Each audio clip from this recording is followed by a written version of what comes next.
MTV news Kannada ವಾಹಿನಿಗೆ ಸ್ವಾಗತ. ಉಪಚುನಾವಣೆಯಲ್ಲಿ ಶಿಗ್ಗಾವಿ ಸವಣೂರು ಕ್ಷೇತ್ರದ ಜನರ ತೀರ್ಪನ್ನು ನಾನು ತಲೆಬಾಗಿ ಒಪ್ಪಿಕೊಳ್ತೀನಿ. ಕಾಂಗ್ರೆಸ್ ಅಭ್ಯರ್ಥಿ ಯಾಸಿರ್ ಖಾನ್ ಪಠಾಣ್ಗೆ ಅಭಿನಂದನೆ ಸಲ್ಲಿಸ್ತೀನಿ. ಕ್ಷೇತ್ರದಲ್ಲಿ ಅಭಿವೃದ್ಧಿ ಪರ್ವ ಹಾಗೆ ಮುಂದುವರಿಯಲಿ ಅಂತ ಆಶಿಸ್ತೀನಿ ಅಂತ ಮಾಜಿ ಸಿಎಂ ಹಾಗೂ ಸಂಸದ ಬಸವರಾಜ ಬೊಮ್ಮಾಯಿ ಹೇಳಿದ್ದಾರೆ. ಶಿಗ್ಗಾವಿ ಕ್ಷೇತ್ರದ ಉಪಚುನಾವಣೆಯ ಫಲಿತಾಂಶ ಬಂದ ನಂತರ ಹುಬ್ಬಳ್ಳಿಯಲ್ಲಿ ಮಾತನಾಡಿ, ಶಿಗ್ಗಾವಿ ಕ್ಷೇತ್ರದ ಜನರ ತೀರ್ಪನ್ನು ನಾನು ತಲೆಬಾಗಿ ಒಪ್ಪಿಕೊಳ್ತೀನಿ, ಸ್ವೀಕಾರ ಮಾಡ್ತೀನಿ. ಕಾಂಗ್ರೆಸ್ ಅಭ್ಯರ್ಥಿ ಯಾಸಿರ್ ಖಾನ್ ಪಠಾಣ್ಗೆ ಅಭಿನಂದನೆ ಸಲ್ಲಿಸ್ತೀನಿ. ಚುನಾವಣೆ ಸಂದರ್ಭದಲ್ಲಿ ಅಲ್ಲಿಯ ಜನರ ಸ್ಪಂದನೆ ನೋಡಿದ್ರೆ ನಮಗೆ ಗೆಲ್ಲುವ ಭರವಸೆ ಇತ್ತು. ಆದರೆ ವಿಪರೀತ ಹಣದ ಹೊಳೆ ಹರಿಸಿ ಕಾಂಗ್ರೆಸ್ನವರು ಗೆಲುವು ಸಾಧಿಸಿದ್ದಾರೆ. ಸರ್ಕಾರ ಅವರದ್ದೇ ಇದೆ, ಆಡಳಿತ ಪಕ್ಷದ ಅಂತ ಕಾಂಗ್ರೆಸ್ ಶಾಸಕರನ್ನ ಜನ ಆಯ್ಕೆ ಮಾಡಿದ್ದಾರೆ ಎಂದಿದ್ದಾರೆ. ನಾವು ಶಿಗ್ಗಾವಿ ಸವಣೂರು ಕ್ಷೇತ್ರದಲ್ಲಿ ಸಾಕಷ್ಟು ಅಭಿವೃದ್ಧಿ ಮಾಡಿದ್ದೀವಿ. ಅಭಿವೃದ್ಧಿ ಪರ್ವ ಹಾಗೆ ಮುಂದುವರಿಯಲಿ ಅಂತ ಆಶಿಸ್ತೀನಿ. ಕ್ಷೇತ್ರದ ಜನರಿಗೆ ಒಳ್ಳೆಯದಾಗಲಿ ಅಂತ ಬಯಸ್ತೀನಿ. ಚುನಾವಣೆಯಲ್ಲಿ 10 ಜನ ಸಚಿವರು, 40ಕ್ಕಿಂತ ಹೆಚ್ಚು ಶಾಸಕರು, ಮಾಜಿ ಶಾಸಕರು ಬಂದು ಇಲ್ಲಿಯೇ ಕುಳಿತು ಪ್ರಚಾರ ಮಾಡಿದರು. ಸರ್ಕಾರ ವರ್ಸಸ್ ಬೊಮ್ಮಾಯಿ ಎಂದೇ ಬಿಂಬಿತವಾಗಿತ್ತು. ಅವರು ಸರ್ಕಾರದ ಯಂತ್ರ, ಹಣದಿಂದ ಚುನಾವಣೆ ಗೆದ್ದಿದ್ದಾರೆ ಎಂದು ಆರೋಪಿಸಿದ್ರು.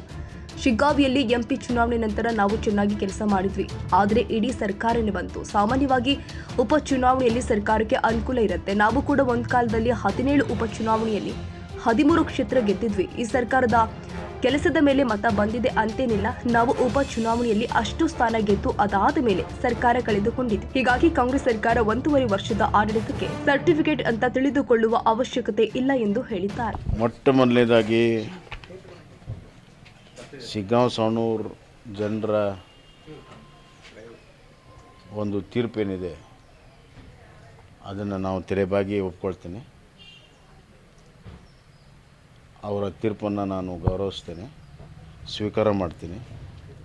ಕಾಂಗ್ರೆಸ್ ಅಭ್ಯರ್ಥಿ ಯಾಸಿರ್ ಖಾನ್ ಪಠಾಣ್ಗೆ ಅಭಿನಂದನೆಗಳನ್ನು ನಾನು ಸಲ್ಲಿಸ್ತೇನೆ.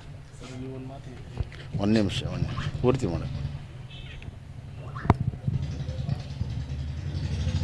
ಅಲ್ಲಿಯ ಜನಸ್ಪಂದನೆ ನೋಡಿದಾಗ ನಮಗೆ ಗೆಲ್ಲುವಂಥ ವಿಶ್ವಾಸ ಇತ್ತು. ಆದರೆ ವಿಪರೀತವಾಗಿರುವಂಥ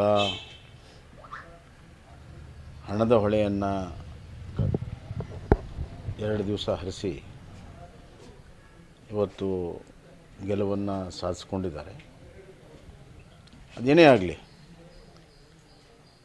ಈಗ ಸರ್ಕಾರದ ಅವ್ರದ್ದೇ ಇದೆ.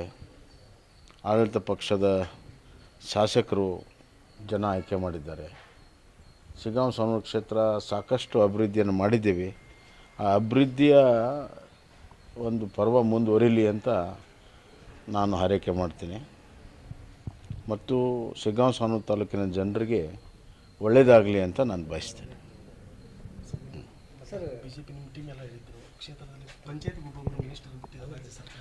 ಅದೆಲ್ಲ ಗೊತ್ತಾಗಿದೆಯಲ್ಲ. ಈಗ ಸುಮಾರು 10 ಜನ ಸಚಿವರು, 40ಕ್ಕಿಂತ ಹೆಚ್ಚು MLAಗಳು, ಮಾಜಿ MLAಗಳು ಎಲ್ಲರೂ ಬಂದು ಕನಸು ಮಾಡಿದ್ದಾರೆ. ಅದಕ್ಕೆ ನೀವು ಕೂಡ ಹೇಳಿದ್ರಲ್ಲ ಬೊಮ್ಮಾಯಿ ವರ್ಸಸ್ ಸರ್ಕಾರ ಅಂತ. ಇಲ್ಲಿ ಸರ್ಕಾರದ ಯಂತ್ರ, ಹಣ, ಅದರ ಲಾಭದಿಂದ ಅವ್ರು ಗೆದ್ದಿದ್ದಾರೆ.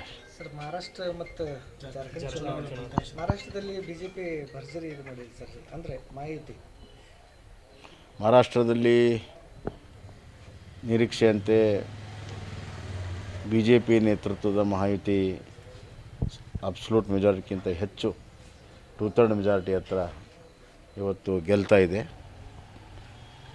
ನಮ್ಮ ಪ್ರಧಾನಮಂತ್ರಿಗಳ ನರೇಂದ್ರ ಮೋದಿ ಅವರ ನೇತೃತ್ವ ಮತ್ತು ಮಹಾರಾಷ್ಟ್ರದಲ್ಲಿ 3 ಪಕ್ಷಗಳಲ್ಲಿರುವಂಥ ಒಕ್ಕಟ್ಟು, ಪ್ರತಿಯೊಬ್ಬರು ತಮ್ಮ ಓಟುಗಳನ್ನು ಟ್ರಾನ್ಸ್ಫರ್ ಮಾಡೋ ಮುಖಾಂತರ ಏನೋ ಒಂದು ಅವ್ರ ನಡುವೆ ಸಹಕಾರ ಇತ್ತು. ಆ ಸಹಕಾರದಿಂದ ಮತ್ತು ಕಳೆದ 3 ವರ್ಷದ ಸರ್ಕಾರದ ಪರ್ಫಾರ್ಮೆನ್ಸ್ ಆಧಾರದ ಮೇಲೆ ಇವತ್ತು ಮಹಾರಾಷ್ಟ್ರದಲ್ಲಿ ಭಾಳ ದೊಡ್ಡ ಪ್ರಮಾಣದ ಜಯ ಇವತ್ತು ಸಿಕ್ಕಿದೆ.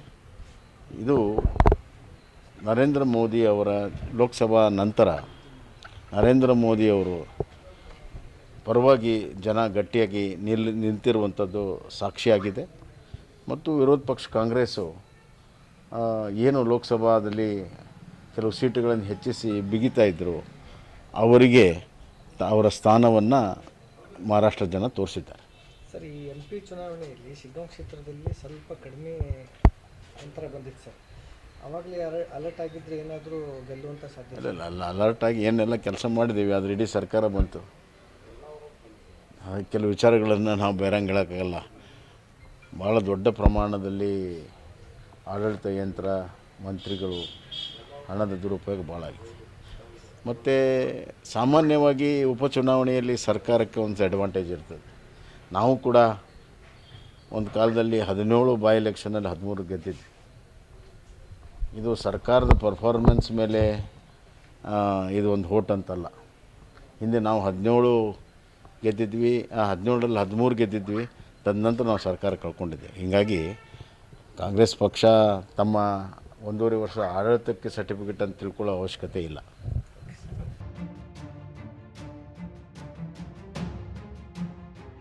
ತಾಜಾ ಸುದ್ದಿಗಾಗಿ MTV ನ್ಯೂಸ್ 24/7ಗೆ ಸಬ್ಸ್ಕ್ರೈಬ್ ಮಾಡಿ ಮತ್ತು ಬೆಲ್ ಐಕಾನ್ ಅನ್ನು ಒತ್ತಿ. ತಪ್ಪದೇ ಲಿಂಕ್ ಶೇರ್ ಮಾಡಿ.